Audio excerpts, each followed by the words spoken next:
ইব্রাহিম আলাইহিস সালামের মমতাময়ী মা উনার সন্তানের প্রসব যখন হয়ে গেছে,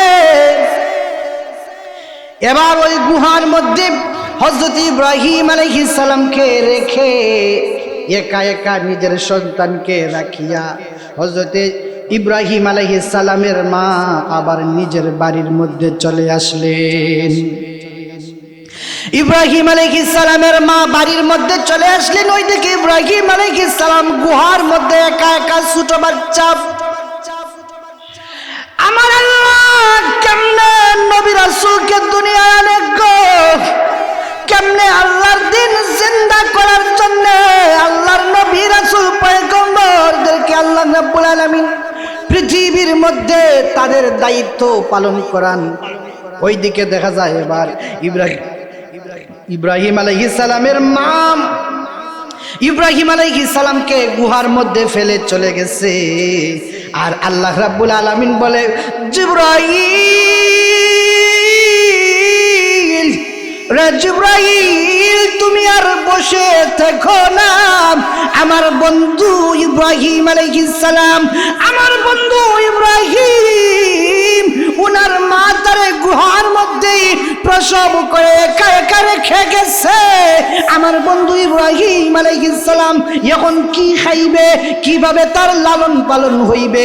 আমার বন্ধু ইব্রাহিমের লালন পালন করার জন্য এখন তুমি একটা কাজ করো, আমার বন্ধু ইব্রাহিমের আঙ্গুল দুইটা আঙ্গুল উনার খাদ্যের জন্য নির্ধারিত করে দাও। একটা আঙ্গুল দিয়ে মধুর ঝর্ণা বানাইয়া দাও গো, আরেকটা আঙ্গুল দিয়া দুধের ঝর্ণা বানাইয়া দাও। আল্লাহু আকবার। আমার আল্লাহ রাব্বুল আলামিন ইব্রাহিম আলাইহিস সালামের একটা আঙ্গুল দিয়া মধু, আরেকটা আঙ্গুল দিয়া দুধ প্রবাহিত করে দেয়। ইব্রাহিম আলাইহিস সালাম ওই আঙ্গুলের মধু এবং দুধ খাইয়া 7 বছর পর্যন্ত লালন পালন হয়ে যায়। প্রতিদিন ইব্রাহিম আলাইহিস সালামের মা ইব্রাহিম আলাইহিস সালামকে দেখার জন্য চলে আসে, আমার সন্তান কেমনে আছে, জীবিত আছে না মরে গেছে। ইব্রাহিম আলাইহিস সালামের মা যখন গুহার মধ্যে আসেন, আসার পরে দেখতে পান উনার সন্তান জীবিত আছে। আল্লাহর পক্ষ থেকে কুদরতি ভাবে উনার লালন পালন হয়। উনার মা টেনশন মুক্ত হয়ে গেছে। যাইতে যাইতে দিন যাইতে 7 বছর হয়ে গেছে। 7 বছর হইলে ছেলে মেয়েরা কথা বলতে পারেনি না পারে না, তাদের মুখ দিয়ে জবান বের হয়, কথা বলতে পারে। ইব্রাহিম আলাইহিস সালামে 7 বছর বয়সে উনার মা যখন উনার কাছে গেল, ইব্রাহিম আলাইহিস সালাম ডাক দিয়া বলে, মা গো, ও মা মমতাময়ী জননী গো,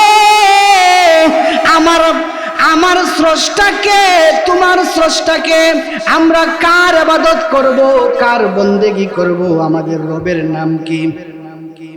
ইব্রাহিম আলাইহিস সালাম 7 বছর বয়সে মায়ের কাছে কোনো আজে বাজে জিনিস জানতে চায় না। সর্বপ্রথমেই জানতে চেয়েছেন আমাদের রবের নাম কি? জুড়ে বলেন সুবহানাল্লাহ। রবের পরিচয় জানার দরকার আছে না নাই? হাজরিন কেরাম আছে না নাই? রবের পরিচয় সর্বপ্রথমেই জানতে হবে আমাদের রবকে। কবরে সর্বপ্রথম প্রশ্ন করা হবে, মার রাব্বুক, তোমার রবকে, ঠিক কিনা বলেন? রবের পরিচয় কবরে সর্বপ্রথম জিজ্ঞেস করা হবে তোমার রবকে। এজন্যই আমাদের জীবনে আমরা নামাজ থেকে শুরু করে নিয়ে কবর পর্যন্ত যত বিষয়ে আমরা সব সময় রবের শিক্ষা পাই, ঠিক কিনা বলেন? নামাজের মধ্যে রবের আলোচনা আছে না নাই? আলহামদুলিল্লাহি রাব্বিল আলামিন। রব আলহামদুলিল্লাহি রাব্বিল আলামিন। সমস্ত প্রশংসা হইল জগৎ সমূহের প্রতিপালক আল্লাহর জন্য। আমরা যখন রুকুর মধ্যে যাই, সুবহানা রাব্বিয়াল আযীম, রাব্বিয়াল আযীম রবের নাম আছে না নাই? সেজদার মধ্যে গেলে সুবহান রাব্বিয়াল আলা, রবের নাম আছে না নাই? সব সময় রবের পরিচয় ছাড়া কোনো গতি নাই। কবরের মধ্যে যখন রেখে দেওয়া হয় তখন বলা হয় রবের নামে রেখে আসলাম। দুনিয়ার সৃষ্টি থেকে নিয়ে শেষ পর্যন্ত রবের শিক্ষা দেওয়া হয়। ইব্রাহিম আলাইহিস সালাম ওনার মাকে প্রশ্ন করে, মাগো আমাদের রবের নাম কি? তোমার রব কে? আমার রব কে? ইব্রাহিম আলাইহিস সালামের মা বলে, আমার রব হইলেন তোমার বাবা। নাউজুবিল্লাহ। আমার রব হইল তোমার বাবা আজর। কারণ আজরে আমাকে খাওয়ায়, আজরে আমাকে খাফর দেয়, আজরে আমাকে লালন পালন করে, অতএব আমার রব হইল আজর। নাউজুবিল্লাহ। ও মাগো, তোমার রব যদি আমার বাবা হয়, আমার বাবার রব কে? মা বলে, বাবারে তোমার বাবার রব হইল আকাশের তারকা। বলেন নাউজুবিল্লাহ। তোমার বাবার রব হইল আকাশের তারকা। বলে তাই নাকি? তাহলে আকাশের যে তারকা আছে তাদের রব কে? এখন মা বলে, কি বলে রে আমার 7 বছরের ছেলে কি আজগুবি প্রশ্ন আমাকে করে। তার প্রশ্নের জবাব দেওয়ার মতন ক্ষমতা ইব্রাহিম আলাইহিস সালামের মায়ের নাই। লজ্জা পেয়ে ইব্রাহিম আলাইহিস সালামের মা উনার কাছ থেকে চলে গেলেন। এরপরে যাইতে যাইতে হঠাৎ করে একদিন ইব্রাহিম আলাইহিস সালাম বাইরে বের হয়ে আসলেন গুহা থেকে। রাত্রিবেলায়, রাত্রে তো আর ফেরাউনের ভয় নাই, নমরুদের ভয় নাই। রাত্রিবেলায় বের হয়ে আসলেন। আসার পরে দেখতে পাইলেন আকাশের মধ্যে ছোট ছোট তারকা আছে। সুবহানাল্লাহ। তারকা দেখা যায় কি যায় না? ইব্রাহিম আলাইহিস সালামে ভাবলেন, আমার মা তো বলছেন এটাই তাদের রব, আমার মা বাবার রব তারকা। অতএব ইব্রাহিম আলাইহিস সালাম বলেন, ফালাম্মা জান্না আলাইহিল লাইলু রাআ কাওকাবান ক্বাল হাযা রাব্বি ফালাম্মা আফালা قال لا أحب الآفلين। আল্লাহ রাব্বুল আলামিন ইব্রাহিম আলাইহিস সালাম যখন গভীর রজনীতে ওই গুহা থেকে বের হয়ে বাইরে চলে আসলেন, ফালাম্মা জান্না আলাইহিল লাইলু রাআ কাওকাবা, আকাশের মধ্যে যখন তিনি দেখতে পাইলেন তারকা, ক্বালা হাযা রাব্বি, ইব্রাহিম আলাইহিস সালাম মনে খেয়ালে বলতে লাগলেন, আমার মা আমার বাবা আকাশের ওই তারকারাজিকে রব হিসেবে সাব্যস্ত করেছে, অতএব হাযা রাব্বি, এই তারকাগুলাই আমার রব, এই তারকাগুলাই আমার রব। ইব্রাহিম আলাইহিস সালাম রবের দিকে তাকায়া আছে গো। ইব্রাহিম আলাইহিস সালামের তাকায় ওই রবের দিকে তাকায়া আছে। হঠাৎ করে দেখা যায় ফালাম্মা আফাল, ওই তারকাগুলা অস্তমিত হয়ে গেছে, ওই তারকাগুলা ডুবে গেছে, অস্তমিত হয়ে গেছে, ডুবে গেছে। ইব্রাহিম আলাইহিস সালাম বলেন, এমন এক রবের উপরে বিশ্বাস করলাম, এমন এক রবের উপরে আমরা ঈমান আনলাম যেই রবটা নিমিষেই শেষ হয়ে যায়। রাতের বেলায় কিছু সময় দেখা যায়, এরপরে আবার ডুবে যায়। ক্বালা লা উহিব্বুল আফিলিন।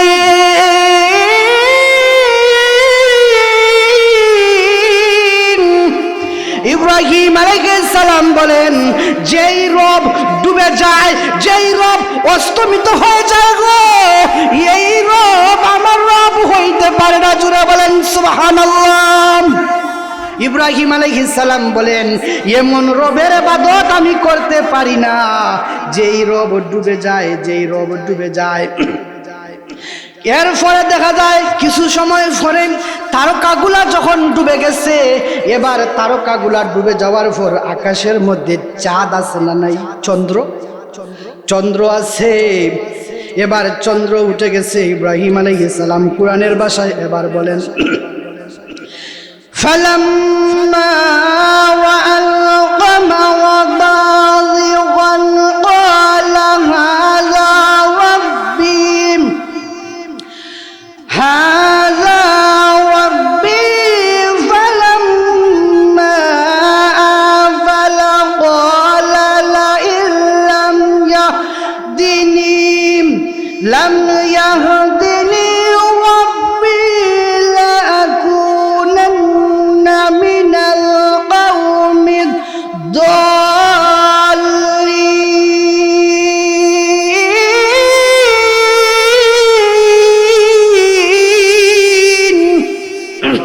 এবার ইব্রাহিম আলাইহিস সালাম যখন দেখলেন দীপ্তিমান চন্দ্র আকাশের মধ্যে উঠে গেছে, ইব্রাহিম আলাইহিস সালাম বললেন, তারকা আমার রব হইতে পারে না, আমার রব হইল ওই আকাশের চাঁদ।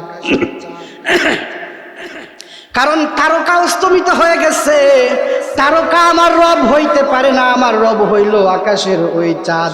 এরপরে ওই চাঁদটাও একটা সময় ডুবে গেল। ডুবে যাওয়ার পরে হযরত ইব্রাহিম আলাইহিস সালাম বললেন, লা আকুনান্না মিনাল কওমি দাল্লিন, আমার সম্প্রদায়ের লোকেরা একেবারে স্পষ্ট গুমরাহির মধ্যে রয়েছে। ওই আকাশের তারকাও আমার রব হইতে পারে না গো, ওই আকাশের চন্দ্র আমার রব হইতে পারে না। ওই আকাশের চন্দ্র ডুবে গেল, আকাশের তারকা ডুবে গেল। দিনের বেলা যখন চলে আসলো, দিনের বেলায় আকাশের মধ্যে সূর্য আছে না নাই? তারকা এবং চাঁদের চাইতে সূর্যরে আরো বড় লাগে। সূর্য দিনের বেলায় সারাটা পৃথিবীকে আলোকিত করে দেয়। এবার তিনি বলতে লাগলেন, আমার রব, এই সূর্যটাই আমার রব হবে। তিনি কুরআন শরীফের ভাষায় বললেন, ফালাম্মা রাআ আশ-শামসু বাযিগাতান ক্বালা হাযা রাব্বি হাযা আকবার ফালাম্মা আফালাত ক্বালা ইয়া কওমি ইন্নী বারিউম মিম্মা তুশরিকুন।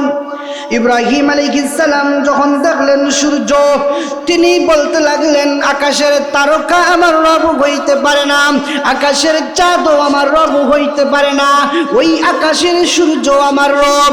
সূর্য হাযা আকবার, এই সূর্যটা হইল অনেক বড়, এই সূর্যটা আমার রব।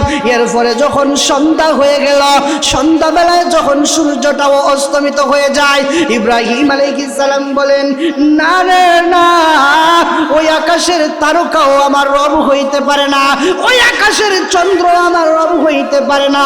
দিনের বেলায় যে সূর্য উঠে বড় সূর্য, এটাও আমার রব হইতে পারে না। এইগুলা সব হইল বাতিল, এইগুলা সব হইল গুমরাহি।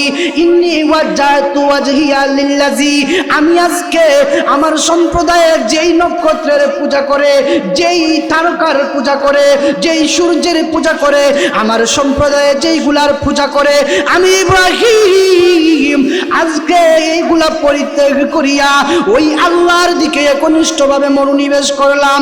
যেই আল্লাহ আসমান বানিয়েছেন, একচ্ছত্র অধিপতি, বিনা খুঁটিতে আসমান আল্লাহ রাব্বুল আলামিনে আটকিয়ে রেখেছেন, ওই আল্লাহর উপরে আমি ঈমান আনলাম। ওয়া মা আনা মিনাল মুশরিকুন,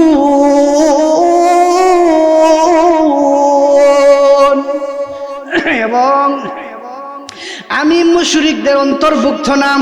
ইব্রাহিম আলাইহিস সালামে স্পষ্ট করে জানাইয়া দিলেন, ও আমার সম্প্রদায়ের লোকেরা রে, আমি তোমাদের সঙ্গে আমি একত্রিত না, আমি মুশরিক নই, আমি আল্লাহর উপরে ঈমান এনেছি। ইব্রাহিম আলাইহিস সালামের নবুয়ত প্রাপ্ত হয়ে গেলেন। ইব্রাহিম আলাইহিস সালামে এবার আল্লাহর বাণী মানুষের কাছে পৌঁছাইতে আছে। সর্বপ্রথমে ওখন মানুষের কাছে দাওয়াত দেওয়ার আগে নিজের ঘর ঠিক করার দরকার আছে না নাই? মানুষকে বুঝাইবার আগে নিজের ঘর, সমাজের মানুষকে বুঝাইবার আগে নিজের ঘর ঠিক করা লাগে। মানে নাইলে কইব তোমার নিজের ঘর ঠিক নাই, তুমি কি মানুষকে বুঝাবা? ইব্রাহিম আলাইহিস সালাম তাই দরদি মন নিয়ে সর্বপ্রথমে উনার বাবাকে দাওয়াত দিলেন। বাবা, আপনি যে এই প্রতিমাগুলার পূজা করেন, এই প্রতিমাগুলা সব বাতিল, এগুলা মানুষের কল্যাণও করতে পারে না, ও কল্যাণও করতে পারে না। মূর্তির পূজাগুলা আপনি ছেড়ে দেন, আল্লাহর উপরে বিশ্বাস স্থাপন করেন। বাবা বলে, হাই রে হাই, যেটা ভাবছিলাম সেটাই। ও আমার ছেলে ইব্রাহিম, তোমার মাধ্যমেই তো তোমার নমরুদ তোমার শত্রু হয়ে যাবে, এই কথাটা তুমি আমাকে বলছো, আর কাউকে বলবা না বাবা, নইলে তোমাকে নমরুদে মেরে ফেলবে। বাবা আরো উল্টা ভয় দেখায় সন্তানরে, বলে বাবা, আব্বা, আল্লাহ যদি চায় আমি মরে যাই, তাহলে দুনিয়ার কেউ আমাকে বাঁচাতে পারবে না, আর আল্লাহ যদি চান আমি মরে যাই, দুনিয়ার সবাই মিলে আমাকে বাঁচাইতে পারবে না। রে বাবা, এখন সময় আছে, আল্লাহর উপরে বিশ্বাস স্থাপন করো, আল্লাহ ছাড়া কেউ নাই, এই কালেমাটা বিশ্বাস করে নাও। ইব্রাহিম আলাইহিস সালামের বাবা কালেমা বিশ্বাস করলো না, বরঞ্চ সন্তানের দিকে রাগান্বিত হয়ে গেল। রাগান্বিত হয়ে গেছে ইব্রাহিম আলাইহিস সালাম, এবার ধীরে ধীরে নমরুদের কাজ পর্যন্ত চলে গেলেন। মানুষকে বুঝাইতে বুঝাইতে নমরুদকেও বুঝাইতে শুরু করলেন। নমরুদ রে, আল্লাহ রাব্বুল আলামিন তোমারে রাজত্ব দিয়েছেন, 1700 বছর পর্যন্ত আল্লাহ রাব্বুল আলামিন নমরুদকে বাদশাহী দিয়েছেন, রাজত্ব দান করেছেন। গোটা পৃথিবীর বাদশাহী আল্লাহ রাব্বুল আলামিন 4 জন মানুষকে গোটা পৃথিবীর রাজত্ব আল্লাহ রাব্বুল আলামিন দান করেছিলেন। 4 জনের মধ্যে 2 জন হলো মুসলমান, 2 জন হলো কাফের। মুসলমান 2 জনের মধ্যে একজন হইলেন হযরতে সুলাইমান আলাইহিস সালাম, আরেকজন হইলেন হযরতে যুলকারনাইন। এই 2 জন মানুষ মুসলমান, এই 2 জনকে আল্লাহ গোটা পৃথিবীর রাজত্ব দিয়েছিলেন। কাফেরদের মধ্যে একজন হইল নমরুদ, আরেকজন হইল বখতে-নসর। এই 2 জন মুসলিম, 2 জন কাফের, 2 জন, এই 4 জনকে আল্লাহ রাব্বুল আলামিন গোটা দুনিয়ার রাজত্ব দিয়েছিলেন। নমরুদকে আল্লাহ গোটা দুনিয়ার রাজত্ব দিয়েছেন। ইব্রাহিম আলাইহিস সালাম বলেন, নমরুদ রে, আমার আল্লাহ মায়া করে মহব্বত করে ভালোবেসে তোমাকে গোটা দুনিয়ার রাজত্ব দান করেছেন, তুমি আল্লাহর কৃতজ্ঞতা প্রকাশ করো।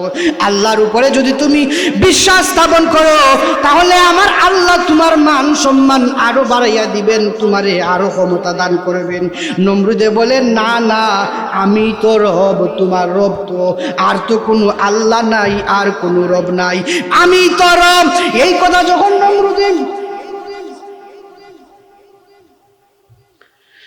নমরুদে যখন বলে আমার রব আর কেউ নাই, আল্লাহ নাই, আল্লাহ বলতে কোনো কিছুই নাই গো, নমরুদ এবার ইব্রাহিম আলাইহিস সালামকে হুমকি দেওয়া শুরু করলাম, তুমি যেইভাবে আমাকে বুঝাবার চেষ্টা করতেছো, আমার সেনাবাহিনী যারা আছে, আমার অনুগত যারা আছে, আমাকে যারা রব হিসেবে মানে, এরা তো পথভ্রষ্ট হয়ে যাবে। তুমি আমাদের মূর্তিগুলাকে গালাগালি করো, এই করো সেই করো, তুমি যদি নিবৃত্ত না হও, ইব্রাহিম রে, ওই আগুনের মধ্যে ফেলে তোমারে জ্বালাইয়া দেওয়া হবে। জুড়ে বলেন নাউজুবিল্লাহ। ইব্রাহিম আলাইহিস সালামকে আগুনের মধ্যে জ্বালাইয়া দিতে চায়। জ্বালাইয়া দেওয়ার জন্য 24 মাইল লম্বা, 24 মাইল প্রস্থ, 100 গজ নিচে গভীর, এত বড় একটা আগুনের কুণ্ড তৈরি করে দিল। ওই আগুনের অগ্নিকুণ্ডের মধ্যে হাজার হাজার মন লাকড়ি ফেলে দিল, হাজার হাজার লিটার তেল ফেলে দিল, তেল ফেলিয়া লাকড়ি দিয়ে আগুন জ্বালিয়ে দিল। ইব্রাহিম আলাইহিস সালামকে ওই আগুনের মধ্যে ফেলে দিবে, ইব্রাহিম আলাইহিস সালামকে আগুনের মধ্যে ফেলে জ্বালাইয়া দেওয়া হবে। ইব্রাহিম আলাইহিস সালাম বলেন, আমার কোনো দুঃখ নাই, জ্বালাইয়া দাও। আগুনের যে মাত্র আগুনের যে কুণ্ড তৈরি করা হয়েছে, ওই আগুনের মধ্যে ইব্রাহিম আলাইহিস সালামকে ফেলে দেওয়া হবে। কিভাবে আগুনের মধ্যে ফেলতে হবে? একটা চরক গাছ, ওই গাছ রে একেবারে একদিকে ধরেছে ইব্রাহিম আলাইহিস সালামকে, একদিকে বেঁধে দিয়েছে, আর একদিকে মানুষেরা টান দিবে। ইব্রাহিম আলাইহিস সালাম আগুনের মধ্যখানে পড়ে যাবে। আগুনের মধ্যখানে যদি ইব্রাহিম আলাইহিস সালাম পড়ে যায়, ইব্রাহিম আলাইহিস সালাম মারা যাবে। এই নিয়তে তারা ইব্রাহিম আলাইহিস সালামকে ফেলে দিতে চায়, কিন্তু ইব্রাহিম আলাইহিস সালামকে তারা সবাই মিলেও ফেলতে পারে না। ওই চরক গাছটারে তারা নাড়াইতে পারে না। ইবলিস ডাক দিয়ে বলে, দুনিয়ার সব মানুষ যদি একত্রিত হয়ে যাও গো, এরপরেও তোমরা ইব্রাহিম আলাইহিস সালামকে আগুনে ফেলতে পারবা না। কারণ আল্লাহর রহমতের ফেরেশতারা, আল্লাহর রহমতের ফেরেশতারা ইব্রাহিম আলাইহিস সালামকে হেফাজতের দায়িত্ব নিয়েছেন। তোমরা যদি ইব্রাহিম আলাইহিস সালামকে আগুনের মধ্যে ফেলতে চাও, তাহলে 40 জন অপরিচিত পুরুষের সঙ্গে 40 জন অপরিচিত মহিলা এই জায়গার মধ্যে তোমরা অবৈধ কাজ প্রচার করে দাও। অবৈধভাবে যদি এই 40 জন মহিলা 40 জন পুরুষের সঙ্গে খারাপ কাজে লিপ্ত হইতে পারে, ফেরেশতারা চলে যাবে। ফেরেশতারা চলে গেলে তোমরা অনায়াসে ইব্রাহিম আলাইহিস সালামকে আগুনে ফেলতে পারবা। যেই কথা সেই কাজ। 40 জন বেগানা পুরুষ এবং মহিলা দিয়া অবৈধ কাজকর্ম চালিয়ে দিল গো।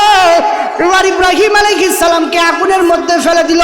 ফেরেশতারা চলে গেছে, ইব্রাহিম আলাইহিস সালাম আগুনের মধ্যে পড়ে যাবে। আসমানের মধ্যে হাজার হাজার ফেরেশতারা হাউমাউ করে কান্দে, ও আল্লাহ, এ কেমন পরীক্ষা তুমি নাও গো। তোমার বাণী আসমানের নিচে জমিনের মধ্যে একমাত্র ইব্রাহিমে প্রচার করে, এই ইব্রাহিমকে এখন তারা মেরে ফেলবে, ইব্রাহিমকে বাঁচাও। আল্লাহ বলেন, জিব্রাইল তুমি যাও আমার বন্ধুরে গিয়া বাঁচাও। জিব্রাইল চলে এসেছে। ইব্রাহিম আলাইহিস সালাম, আপনাকে আমি বাঁচাইয়া দেই, আপনাকে আমি বাঁচাইয়া দেই, আপনি শুধু বলেন। জিব্রাইল আলাইহিস সালামের কথার উত্তরে ইব্রাহিম আলাইহিস সালাম বলেন, জিব্রাইল রে, আমাকে যে তুমি বাঁচাইবা, আমার আল্লাহ কি তোমারে বলছে আমাকে বাঁচানোর জন্য? বলে না না, আল্লাহ বলেন নাই তোমারে বাঁচাইবার জন্য। ইব্রাহিম আলাইহিস সালাম ডাক দিয়ে বলে, জিব্রাইল, এই মুহূর্তে আমি আগুনের মধ্যে পুড়ে জ্বলে যাব রে। আমার আল্লাহ তো দেখতেছে, আমার আল্লাহ আগুনের মধ্যে আমি ইব্রাহিম জ্বলে পুড়ে সারখার যদি হয়ে যাই, আমার আল্লাহ যদি খুশি হয় রে, একবার নয় দুইবার নয়, হাজার হাজার বার আমি ইব্রাহিম নমরুদের আগুনের মধ্যে জ্বলতে রাজি আছি। জুড়ে বলেন সুবহানাল্লাহ। আমার আল্লাহ ডাক দিয়ে কয়, জিব্রাইল রে, আমার বন্ধু ইব্রাহিম আমার পরীক্ষায় পাস হয়ে গেছে। আল্লাহু আকবার। আল্লাহ তখন সঙ্গে সঙ্গে আয়াত নাযিল করলেন, ইয়া নারুকুনি বাদাম বারদাও সালামান আলা ইব্রাহিম।